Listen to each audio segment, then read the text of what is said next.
ষষ্ঠ শ্রেণীর প্রিয় শিক্ষার্থীরা, আজকে আমরা আলোচনা করব খুবই গুরুত্বপূর্ণ একটা বিষয়। তোমাদের 1.2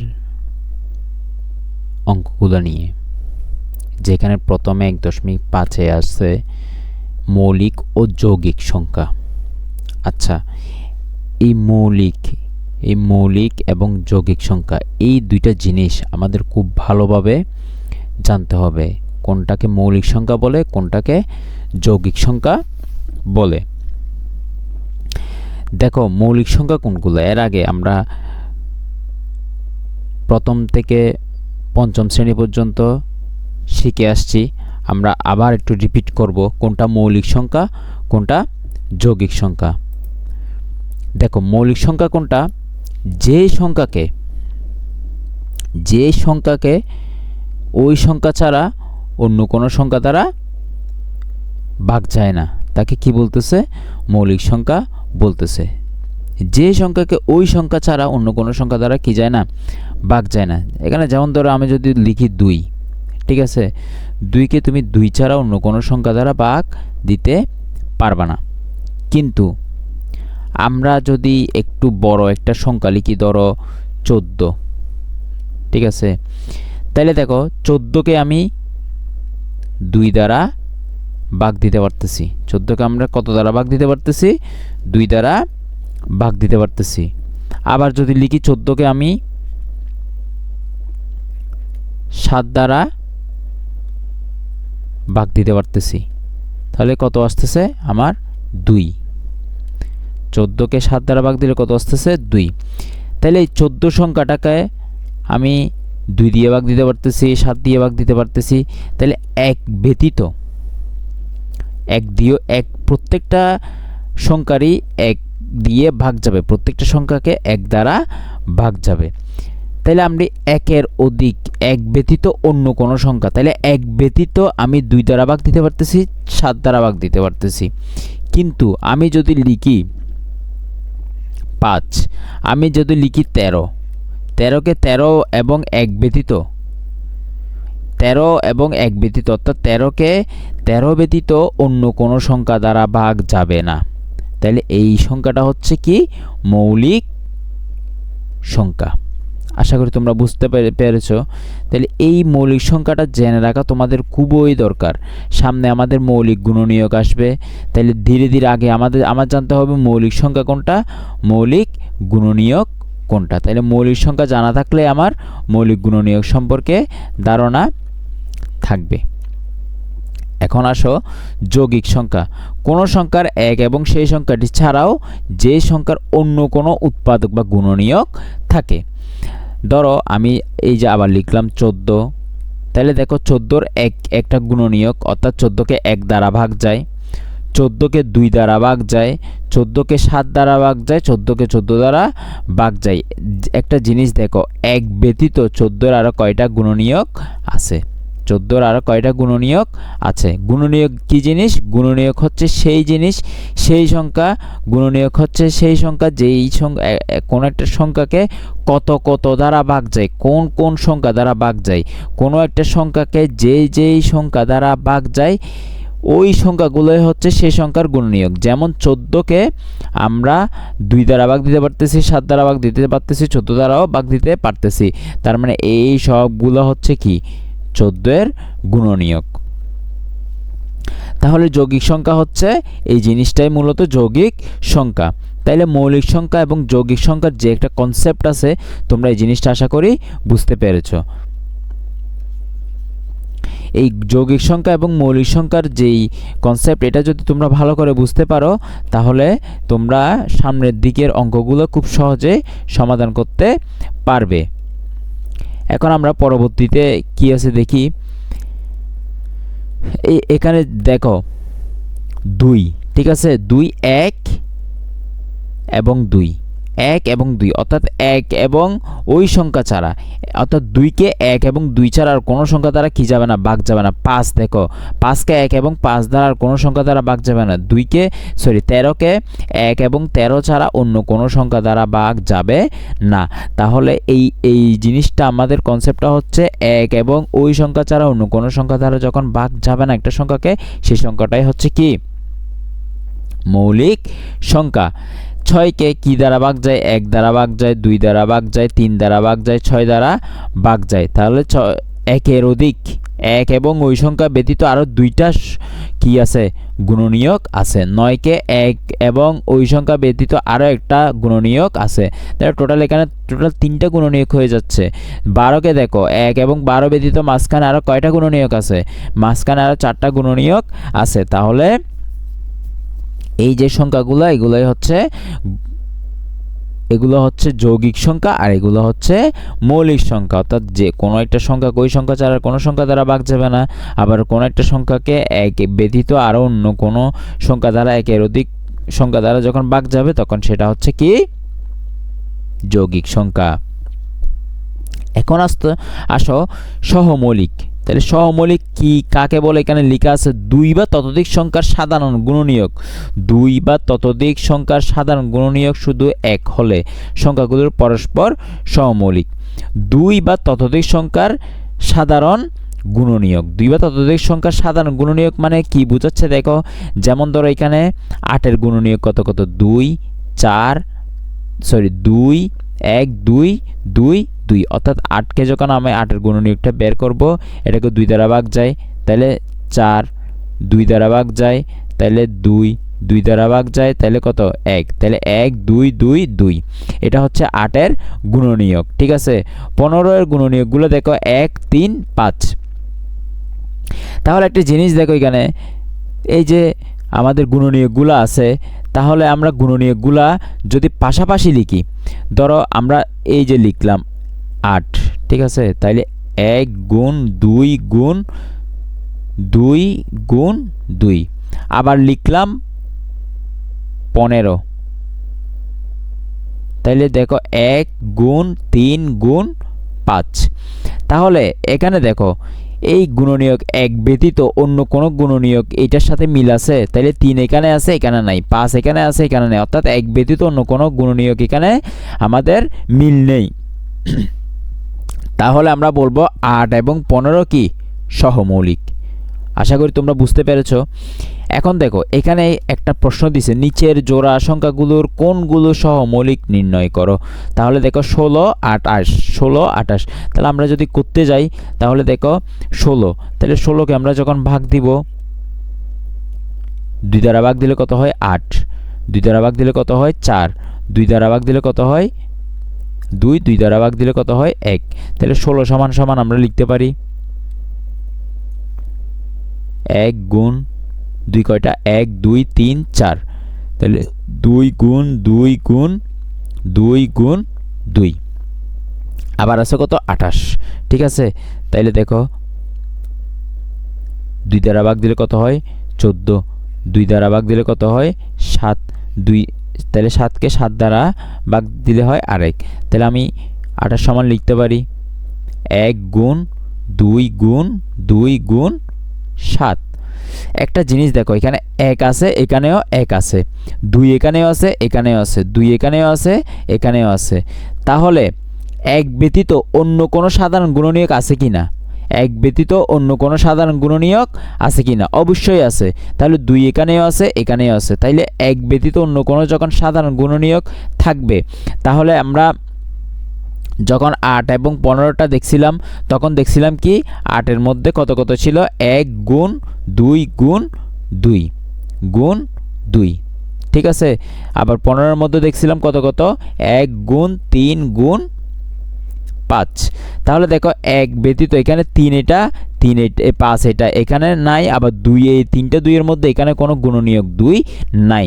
তাহলে আমরা করতেছি কত, 8 এবং 16, 8 এবং কি 16, ঠিক আছে, 8 এবং 16, তাহলে 16 এবং 28। তাহলে 16 এবং 28-এর মধ্যে আমাদের কি আছে, একের অধিক গুণনীয়কগুলো মিল আছে, তাইলে লিখতে পারি 16 ও 28 সহমৌলিক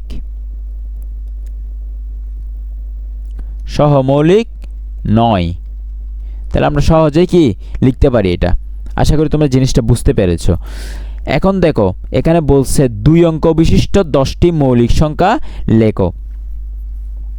2 অঙ্ক বিশিষ্ট মানে কি, এখানে একক দশক, অর্থাৎ দেখো যেমন আমরা যদি লিখি একক 11, ঠিক আছে, আমরা যদি লিখি এখানে অঙ্ক কয়টা, একটা দুইটা, একক দশক, ঠিক আছে, 11 13, ঠিক আছে, তাহলে 14 হবে না, 15 হবে না, 16 হবে না, তাহলে লিখতে পারি 17, ঠিক আছে, তাহলে লিখতে পারি কত 19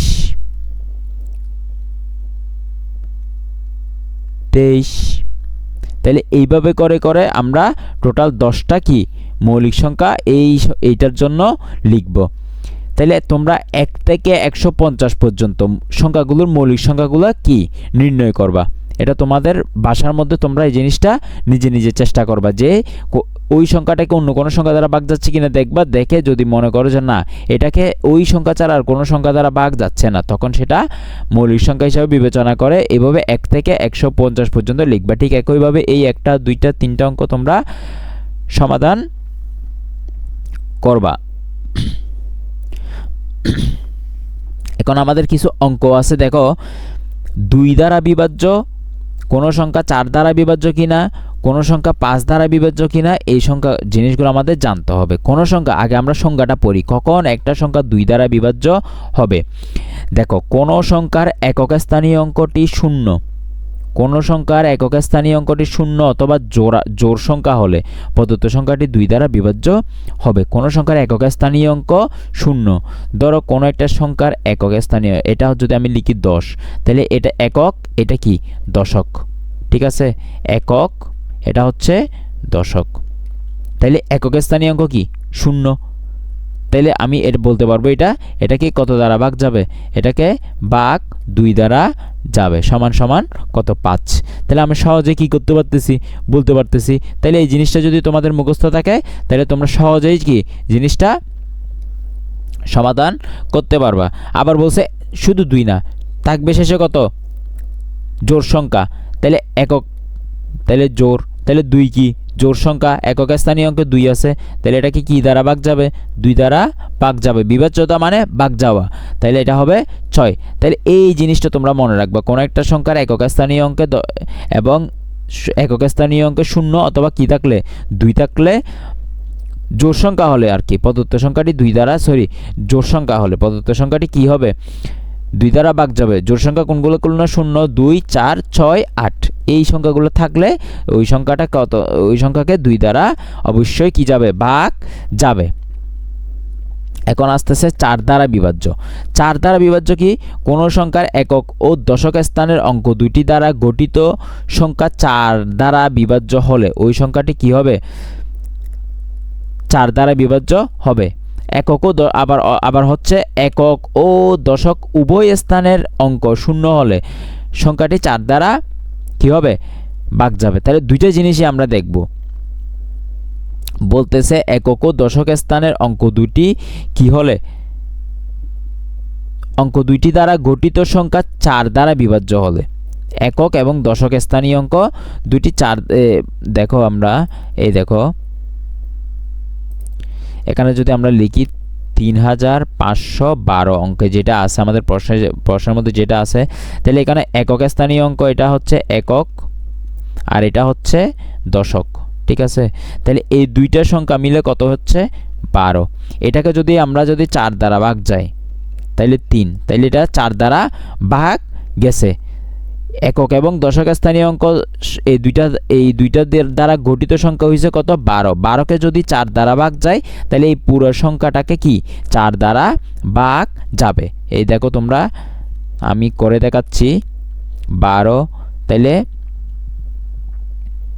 8 বাদ দিলে 32 হয়, তাহলে এখানে কত থাকে আর 3 1, তাহলে 28, ঠিক আছে।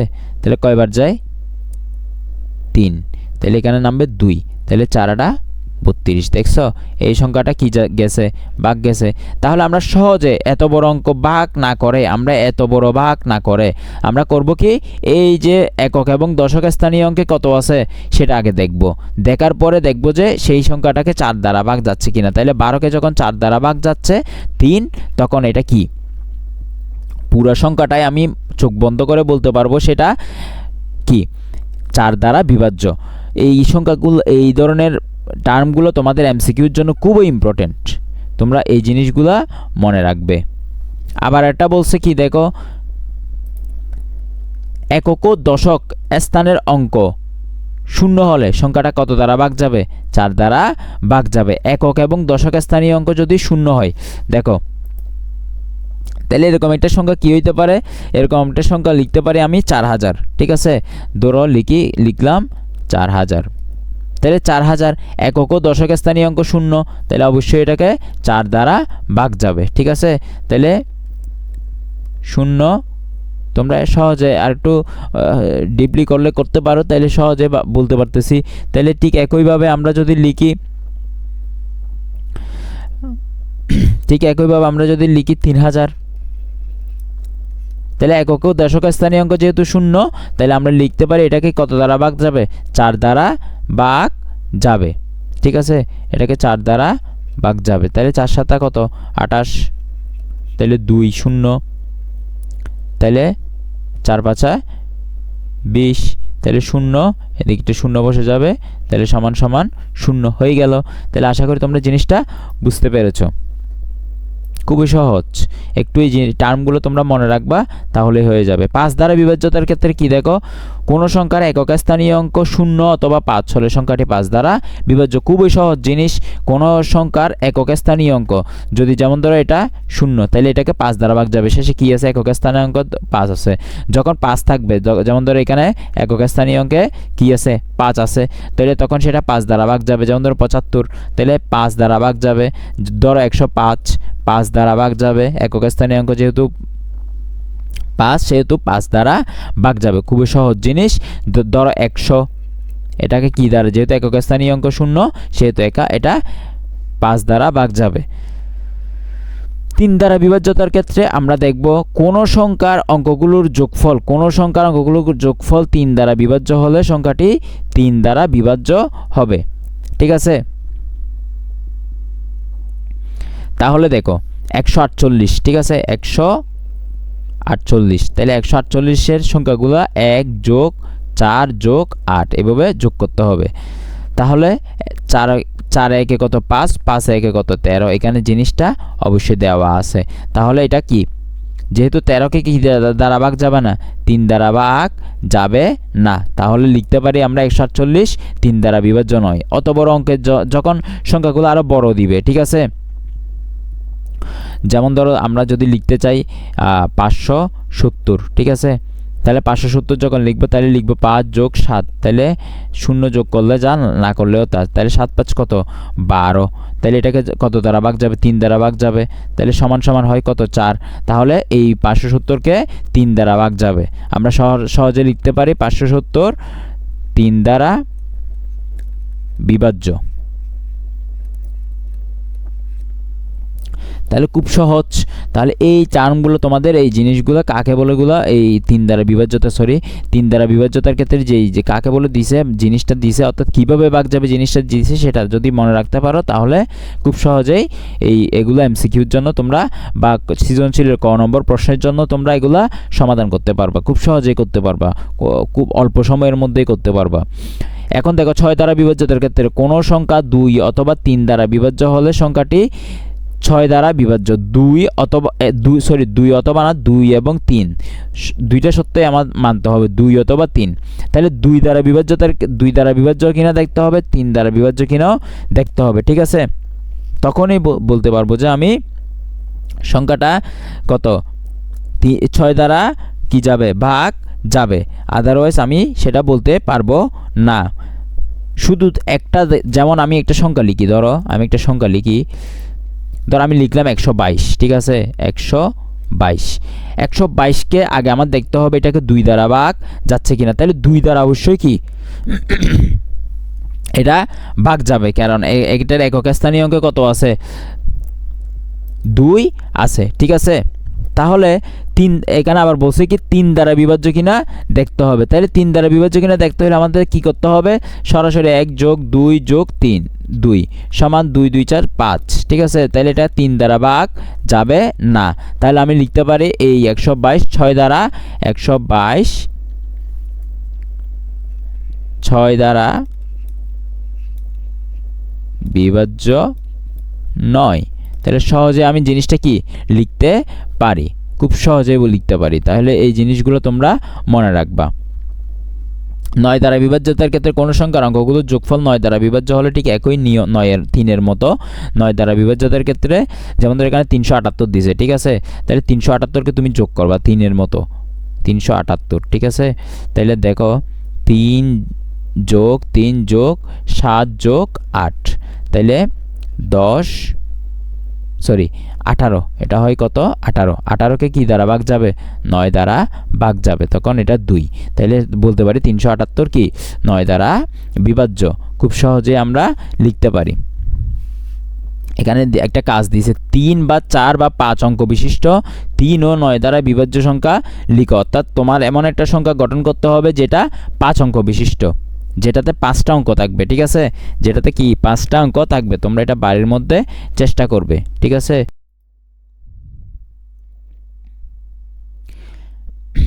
1.2 আমাদের কি বলছে দেখো, 1 নম্বর অঙ্কে বলছে দেখো 30 থেকে 70-এর মধ্যকার মৌলিক সংখ্যাগুলো লিখো। তাহলে 30 থেকে 70-এর মধ্যে মৌলিক সংখ্যাগুলো কি কি, তাহলে আমরা সেগুলো যদি লিখতে চাই তাহলে আমরা লিখব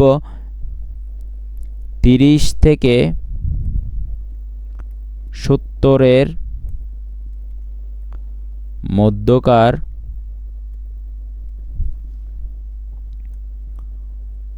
মৌলিক সংখ্যা। তাহলে আমরা লিখতে পারি 30 তো কখনোই মৌলিক সংখ্যা হবে না, কারণ এটাকে 2 দ্বারা ভাগ যাবে, 5 দ্বারা ভাগ যাবে, 1-এর অধিক কি গুণনীয়ক রয়েছে। তাহলে আমরা লিখতে পারি কত কত, প্রথমে থাকবে 31, 37, তারপর হচ্ছে 41, তারপর হবে 43, 47, 53, 59, 61, 67। ঠিক আছে, এগুলোই হচ্ছে 30 থেকে 70-এর মধ্যে মৌলিক সংখ্যা। খুব সহজ জিনিস, এটা তোমরা সহজেই বুঝতে পারবা। এখন লিখছে দেখো সহমৌলিক জোড়া সংখ্যা নির্ণয় করো। তাহলে আমরা সহমৌলিক কি জিনিসটা শিখছিলাম, যেটার মধ্যে এক ব্যতীত অন্য কোনো সংখ্যা, 2টা সংখ্যা বা 2 বা 3টা সংখ্যার মধ্যে, 2টা সংখ্যার মধ্যে 1 বা 1-এর অধিক মৌলিক সংখ্যা গুণনীয়ক থাকবে না, তখন এক ব্যতীত অন্য কোনো সাধারণ গুণনীয়ক থাকবে না, তখন সেটা কি সহমৌলিক। তাহলে আমরা ক নম্বর সমাধানে যাই। ক নম্বর সমাধানে বলছে আমাদের 47 ও 54। তাহলে 47, 54, তাহলে 47 না 27, দুঃখিত আমি বলতে ভুল বলছি, এটা হচ্ছে 27। তাহলে 27-এর গুণনীয়কগুলো আমার থেকে কি করতে হবে, বের করতে হবে। তাহলে 27কে কত দিয়ে ভাগ যায়, 3 দ্বারা ভাগ যায়। তাহলে 3 নং 27, তাহলে 3 দ্বারা ভাগ যায়। তাহলে কত থাকে এখানে 3, এটাকে 3 দ্বারা ভাগ দিলে আবার থাকে 1। ঠিক আছে, তাহলে আমরা লিখতে পারি 27 সমান 1 গুণ 3 গুণ 3 গুণ 3। আরটা আছে কত 54, আরটা আছে কত 54। তাহলে 54কে আমি যদি ভাগ দিই,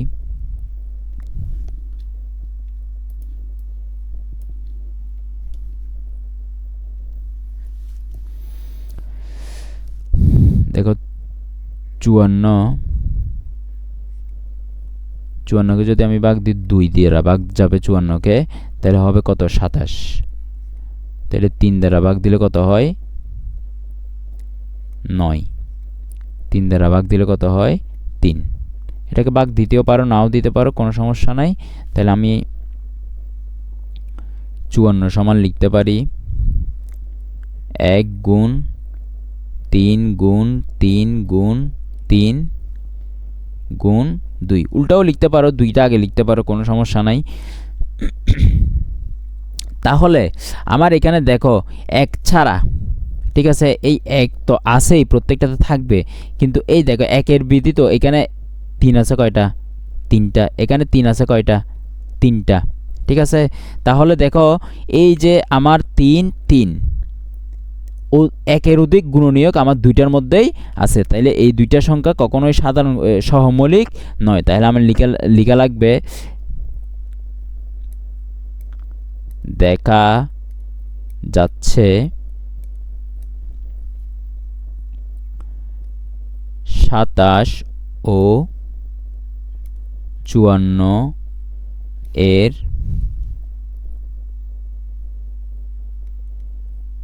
মধ্যে 1 ছাড়াও সাধারণ গুণনীয়ক, 1 ছাড়াও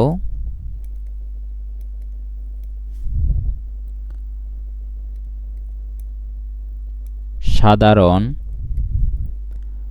গুণনীয়ক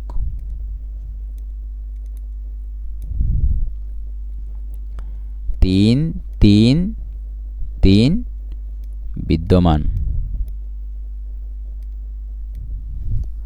তাহলে 27, তাহলে লিখতে পারি সুতরাং 27 ও 54 সহমৌলিক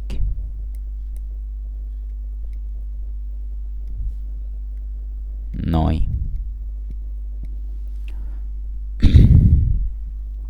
তাহলে এটা হচ্ছে এই অঙ্কের সমাধান। এখন আমরা লিখব খ নম্বর অঙ্কের সমাধান করব 63 এবং কত 91।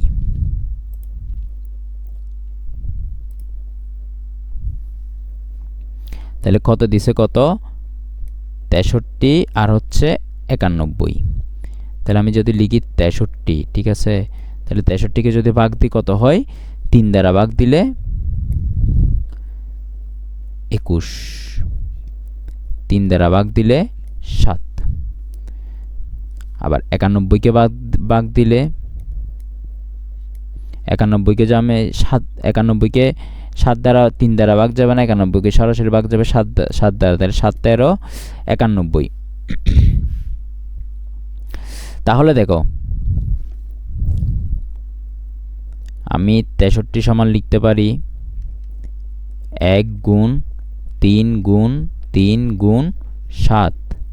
আবার 91 সমান লিখতে পারি 1 গুণ 7 গুণ 13। তাহলে এখানে 1 ব্যতীত আবার একটা অতিরিক্ত সাধারণ গুণনীয়ক দেখো 7 আছে, তাইলে এটা সহমৌলিক নয়। তাইলে লিখব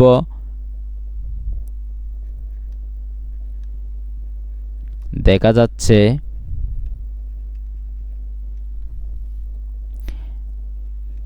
63 ও 97 এর মধ্যে 1 ছাড়াও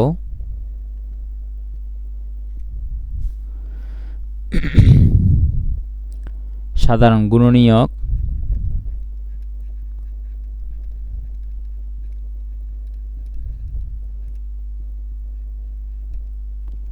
সাধারণ গুণনীয়ক 7 বিদ্যমান। তাহলে কি লিখতে হবে? তাহলে সুতরাং 63 ও 97 সংখ্যাদ্বয় সহমৌলিক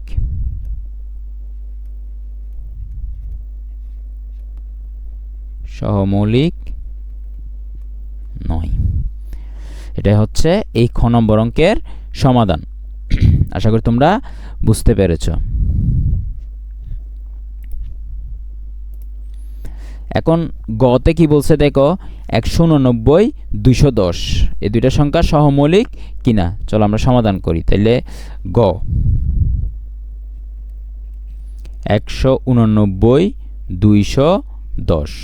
তাহলে আমরা লিখতে পারি 189। তাহলে 189কে 3 দ্বারা ভাগ দিলে হয় 63। তাহলে এটাকে আবার যদি আমি 3 দ্বারা ভাগ দিই হয় 21। এটাকে 3 দ্বারা ভাগ দিলে হয় কত? 7। ঠিক আছে, 210 3 দ্বারা ভাগ দিলে কত হয়? এটাকে আবার প্রথমে 2 দ্বারা ভাগ যাবে, সরি, এটাকে প্রথমে কত দ্বারা ভাগ যাবে? 2 দ্বারা। 2 দ্বারা ভাগ দিলে হয় 105। ঠিক আছে, তাহলে 105কে যদি 3 দ্বারা ভাগ দিই কত হয়? 35। এটাকে 5 দ্বারা ভাগ দিলে হয় 7। তাহলে আমরা লিখতে পারি 189 সমান 1 গুণ 3 গুণ 3 গুণ 3 গুণ 7। আবার 210 সমান লিখতে পারি 1 গুণ 2 গুণ 3 গুণ 5 গুণ 7। তাহলে ঠিক একইভাবে লিখতে পারি আমরা। এখানে দেখা যাচ্ছে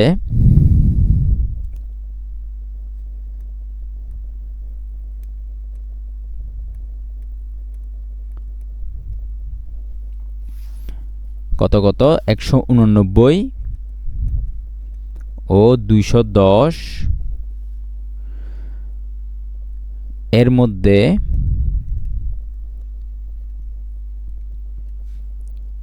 এক ছাড়াও কি আছে? সাধারণ গুণনীয়ক কি আছে? 3 এবং 3, এই 3 এবং 7 আছে। সাধারণ গুণনীয়ক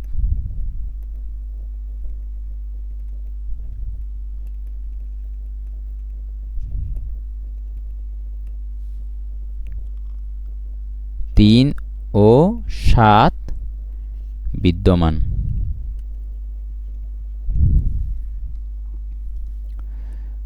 সুতরাং 189 ও 210 সংখ্যাদ্বয়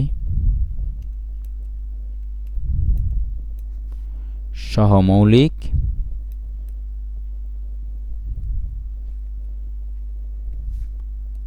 নয়। আশা করি তোমরা অঙ্কটা বুঝতে পেরেছ। এখন আমরা পরবর্তী অঙ্কের সমাধানে যাব। 52 এবং কত?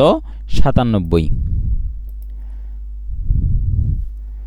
তাহলে ঘ 52 97। তাহলে আমরা 52 এর গুণনীয়কগুলো কি লিখব? 2 দ্বারা ভাগ দিলে কত হয়? 26। 2 দ্বারা ভাগ দিলে কত হয়? 13। 97কে যদি আমি ভাগ দিই কত হয়? 97কে যদি আমি 97কে আর কোন সংখ্যা দ্বারা ভাগ যাবে? 97 হচ্ছে মৌলিক সংখ্যা, তাহলে 97কে 1 ছাড়া অন্য কোনো সংখ্যা দ্বারা ভাগ যাবে না। তাহলে লিখতে পারি 1 গুণ 2 গুণ 2 গুণ 13। 97 1 গুণ 97। তাই হলো এখানে দেখো 1 ব্যতীত আর কোনো সাধারণ গুণনীয়ক নেই। তাহলে আমরা লিখতে পারবো, দেখা যাচ্ছে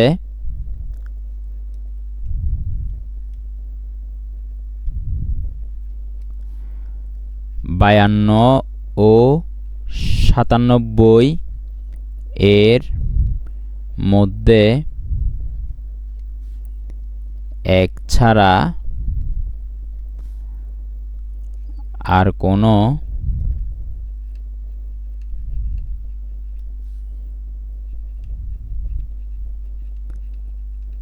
সাধারণ গুণনীয়ক নেই।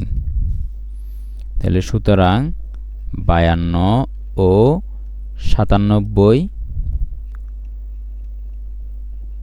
সংখ্যাদ্বয়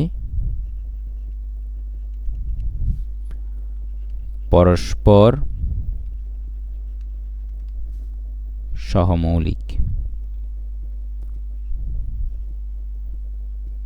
আশা করি তোমরা এই 4টা অঙ্ক খুব সহজেই বুঝতে পেরেছ।